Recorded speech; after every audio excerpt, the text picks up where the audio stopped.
रेणुका महात्म्य अथ श्री रेणुका स्तोत्र प्रारंभ। श्री गणेशाय नमः। श्री सरस्वते नमः। श्री भगवते भवाने तुर्जा देवे नमः। श्री भगवते श्री रेणुकांबायै नमः। श्री जगतगुरुवे अष्टमूर्तये श्री चिंतामणये श्री दक्षिणमूर्तये नमः।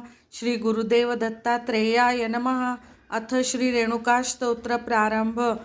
ओम नमो अपर्णा प्रियनंदना, नमो सुरवरवर्धना, नमो विघ्नबंध छेदना, गजवदना गणनाथा, नमो हरनंदना भवभंजना, नमो भवानी मनरंजना, अनन्य भावे मूषकासना, करीतो प्रार्थना तुझ लागी, आरंभी घेता तुझे नाव, महाविघ्ने होती वाव, भवसमुद्री तारी नाव, बुद्धिदाता तू होई, विधिनंदिनी जगन्माते, हंसवाहिनी सद्गुण सरिते, अभय देऊनी बाळकाते, अगाध चरित्रे वर्णवी